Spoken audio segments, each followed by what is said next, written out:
Daniel Mercer never saw it coming. Most men don't. You wake up one morning thinking your life is ordinary, predictable, maybe even a little boring. And then in a single afternoon, everything you built, everything you believed in, gets packed into 3 suitcases and walked out the front door. That was the day Daniel's wife, Rachel, left him for a man named Victor Hale, a real estate mogul with a penthouse in Manhattan, a black card that never declined, and a smile that cost more than Daniel made in a year. She didn't scream, she didn't fight.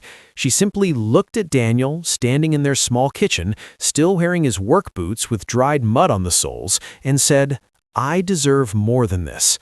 Then she was gone. Daniel was 31 years old, working a steady but modest job as a civil engineer for a city infrastructure company in Columbus, Ohio. They weren't rich, but they weren't struggling either. He came home every night. He never missed her birthday. He loved her in the quiet, consistent way that most people don't recognize as love until it's gone. But Rachel wanted sparkle. She wanted weekend trips to Paris and diamonds for no reason, and a man who wore suits to dinner. Daniel wore flannel, and apparently that was the problem. The divorce was finalized in 4 months. No kids, no messy court battles, just 2 signatures and a silence that swallowed Daniel whole. His friends told him to go out, meet someone new, forget her. His mother told him to pray.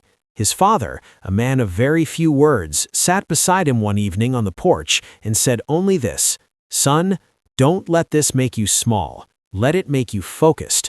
Daniel never forgot those words. He didn't cry much after that. He just got quiet, and then he got to work. He poured every ounce of grief into his career. He took on extra projects, earned certifications, studied urban development and infrastructure investment during evenings that used to belong to Rachel. Within 2 years, he had been promoted twice. Within 4, he had co-founded a small consulting firm with a college friend. Within 7 years, that firm had secured government contracts across 3 states. By the time Daniel was 41, his company was valued at over $40 million. He had a house in a neighborhood he once drove through just to feel inspired. He traveled when he wanted. He wore suits now, not because anyone required it, but because he had simply become someone who did. And through all of it, he never once reached out to Rachel, not in anger, not in triumph. He had simply moved on, the way a river moves around a stone, not because the stone stops existing, but because the water has somewhere better to be. He was home on a quiet Saturday morning in October, reading on his back porch with a cup of coffee going cold beside him, when his housekeeper came to tell him someone was at the front door. He wasn't expecting anyone. He set the book down, walked through the house, and opened the door. And there she was, Rachel, 10 years older, just like him. But something was different. The glow she once carried, the kind that comes from feeling chosen and admired and elevated, was gone. She looked tired in a way that sleep couldn't fix. She was dressed nicely but carefully, the kind of careful that hides how much effort it took. She looked at him and her eyes immediately filled. "Daniel," she said. That was all, just his name, but it carried the weight of a decade. He didn't slam the door. He wasn't that kind of man. He stepped aside and let her in. They sat in his living room, a room she had never seen, in a life she had never been part of, and she told him everything. Victor Hale had been charming right up until he wasn't. The trips to Paris stopped after the first year. The diamonds stopped after 2. What followed were years of emotional coldness, control, and humiliation. Victor had other women. He made Rachel feel small and private while parading her like a trophy in public. She stayed because she was ashamed to admit she had been wrong. She stayed because leaving a rich man felt like failure in a world that told her she had won by marrying him.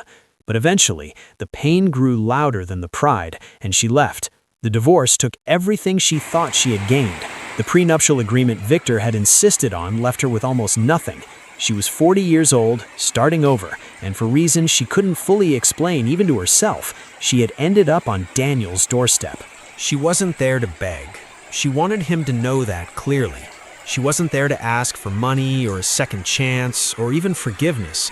She said she just needed him to know she was sorry, that she had been foolish and shallow, and that she had thrown away the realest thing she'd ever had because she confused consistency with smallness and mistook ambition for love. She said she thought about the mud on his work boots more than she ever thought about Victor's penthouse, because those boots meant he showed up. Every single day, he showed up. Daniel listened to all of it. He didn't interrupt. He didn't gloat. When she finished, the room was very quiet. He looked at her for a long moment, and then he said something she didn't expect. He thanked her. He told her that the day she left was the worst day of his life, and also the most important one, that her leaving had forced him to find out exactly who he was when no one was watching and nothing was guaranteed. He told her he bore her no ill will, then he hoped she found peace, that he genuinely meant that. But he also told her something else, gently and without cruelty, that the door she had closed 10 years ago was not one he was able to reopen. Not because he hadn't healed, but because he had, and healing meant knowing what he deserved, the same way she had once decided what she deserved. He walked her to the door. He hugged her once, briefly, the way you hug someone you used to know, and then he closed it softly behind her. He stood in his entryway for a few minutes after she left, not in sadness, not in victory, just in stillness. He thought about his father on that porch all those years ago. Don't let this make you small. Let it make you focused. He smiled to himself, picked up his cold cup of coffee, and went back to his book. There is something this story quietly insists that we understand. Pain is not punishment. Sometimes the thing that breaks you open is the very thing that lets the light in. Daniel didn't become successful to prove Rachel wrong. He became successful because losing her forced him to stop waiting for his life to be validated by someone else's presence in it. He stopped building a life for two and started building a life that was entirely, honestly, unapologetically his. And that made all the difference. We live in a world that constantly tells us our worth is reflected in who chooses us, who stays, who approves. Rachel believed that world. She chased a version of value that came in the form of another person's wealth and status, and she paid for it with years of her own dignity.